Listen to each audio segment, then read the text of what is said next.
ሰላም አለይኩም ወራህመቱላሂ ወበረካቱ። ሰላም ውድና የተከበራችሁ ሰዎች ሰላም ናችሁ? ሁሉ ሰላም ነው? ሁሉ አማን ነው? እኔ አልሐምዱሊላህ። ዛሬ አንድ ታሪክ ይዤላችሁ መጥቻለሁኝ። እሱም የሀብት መንገድ ይላል ታሪኩ። ወደ ታሪኩ ስንገባ በ1996 አንድ ቀን አንደኛው ልጅ ከትምህርት ቤት ግራ ተጋብቶ ተመለሰ። ተሰላችቶ ማጥናትም አስጠልቶት ነበር። በእውነተኛም ዓለም ላይ ተግባራዊ የማላደርገውን እውቀት በማጥናት ጊዜዬን የማጠፋበት አንድም ምክንያት አልነበረኝም ይላል።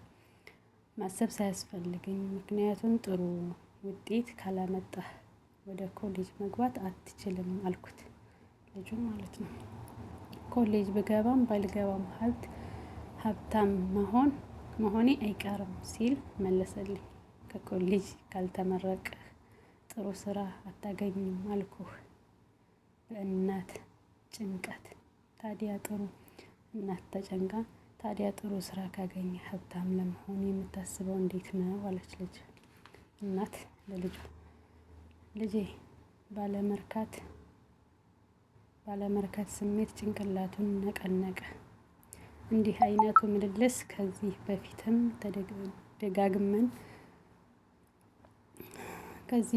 ደጋግመን ጽፈነዋል። አንገቱን ደፍቶ አይኖቹን አቁለጨለጨ። የእናትነት ምክሬን ዛሬ እንዲሁም ሁልጊዜም ሰሚ አላረከኝም ማለት ነው አለችው እናት። እማ ሲል ጀመረ። አሁን ማዳመጥ የኔ ተራ ሆነ። ከጊዜ ጋር እንራመድ እንጂ። እስኪ ዞር ብለሽ ተመልከች። ሀብታሞች ሀብታም የሆኑት በትምህርታቸው የተነሳ አይደለም። ማይክል ጆርዳን እና ማዶናን ተመልከች። ቢልጌት የሃርቫርድ ትምህርቱን አቋርጦ ነው ማይክሮሶፍትን መስርቶ ገና በ30ዎቹ እድሜው የአሜሪካ ሀብታም ሰው ለመሆን የቻለው። በትምህርት ሰነፍ የተባለ ግን በአመት ከ4 ሚሊዮን ዶላር በላይ ገቢ የማግኘት የቢዝነስ ቦል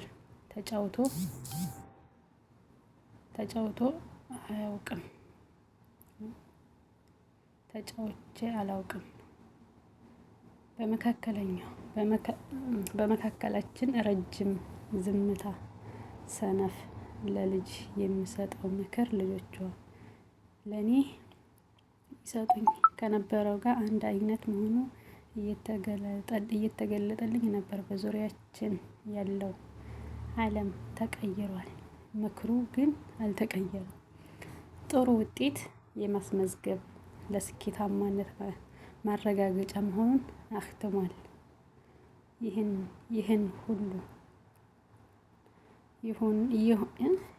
ይህን ሀቅም ከልጆቻቸው በስተቀር ማንም ያስተዋለው አይመስለኝም። እማ ቀጠለ። እንዳንቺና እንደ አባቴ ላቤን አንጠፍጥፌ መስራት አልፈልግም። ብዙ ገንዘብ ታገኛላችሁ። የምንኖረው በአሻንጉሊቶች የተሞላ ትልቅ ቤት ውስጥ ነው። ምክርሽ የምቀበል ከሆነ መጨረሻዬ የእናንተን የመሰለ ይሆናል። ብዙ እሰራለሁ። የምከፍለው ታክስና እዳዬም ይጨምራል። ቋሚ ስራ የሚባል ነገር ተቋርጧል። ምክንያቱም ሰራተኛ ቀንሰናል። ድርጅትም ማመጣጠን የሚባል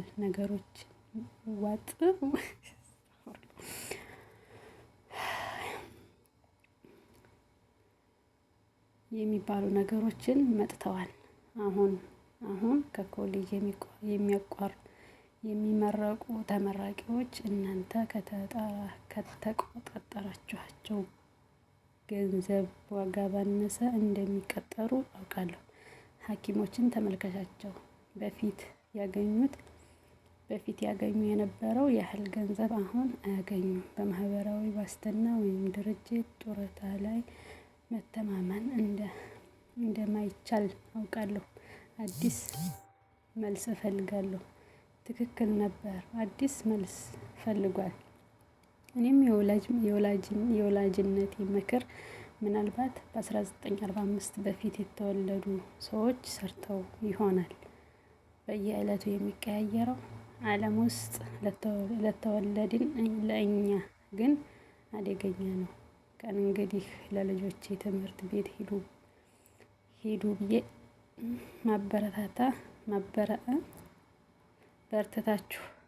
በርትታችሁ አጥኑ፣ ጥሩ ውጤት አስመዝግቡ፣ ጥሩ ስራ ፈልጉ ልላቸው አልችልም አለች እናት። የልጆቼ ትምህርት ለመምራት የልጆቼን ትምህርት ለመምራት አዲስ መንገድ መቀየር እንዳለብኝ ተገንዝቤያለሁ። እንደ እናትም እንደ አካውንታንትም ልጆቻችን በትምህርት ቤት በቂ የገንዘብ እውቀት ሊያገኙ አለመቻላቸው ያስጨንቀኛል። ብዙዎቹ የአሁን ዘመን ታዳጊ ገና ሁለተኛ ደረጃ ሳይለቁ ክሬዲት ካርድ ይኖራቸዋል። የሚገርም ነው። ነገር ግን በገንዘብ እንዴት መጠቀም እንዳለባቸው በክሬዲት ካርዶች ካርዶች ላይ ድርብርብ ወለድ እንዴት እንደሚሰራ የሚያውቁት ነገር የለም። በትክክል በጭራሽ ስናስቀምጠው ስለ ገንዘብ በቂ እውቀት ሳይኖራቸው ከቁጠባ ይልቅ ወጪዎች ልዩ ትኩረት ከሚሰጡበት ዓለም ጋር ለመቀላቀል ዝግጁ አይደለሁም አለች እናት። የመጀመሪያ ልጄ በመጀመሪያ ዓመት የኮሌጅ ቆይታ በክሬዲት ካርድ ዕዳ ተዘፍዝፎ ሲመጣ ክሬዲት ካርዶቹ እንዲያጠፋቸው ከማድረግም በዘለለ ልጆቼ በገንዘብ ጉዳይ እንዴት ላሰለጥናቸው እንደሚገባ የሚያስተምረኝን ፕሮግራም ፍለጋ ጀመርኩ። ባለፈው ዓመት አንድ ቀን ባለቤቴ ከቢሮ ደወለልኝ።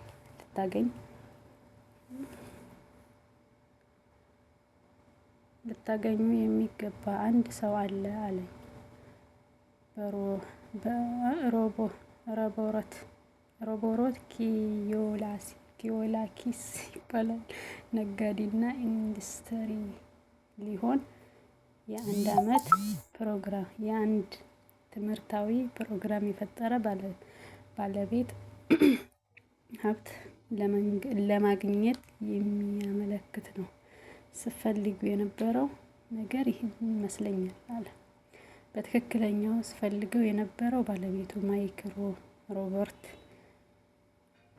ኪዮሳኪ በማዘጋጀት ላይ የሚገኘው ሲኤች ፎሎ የተሰኘ ጨዋታ በጣም ስለመሰጠው ሁላችንም በጨዋታው የሙከራ ሂደት ተሳታፊ እንድንሆን ነገሮችን አመቻቸ። ትምህርታዊ ጨዋታ በመሆኑ በኮሌጅ የመጀመሪያ ዓመት ተማሪ የነበረችው ልጄ ተሳታፊ እንድትሆን ስጠይቃት ፈቃደኛ ሆነች ይላል የዛሬው ባለ የሀብት መንገድ ታሪክ።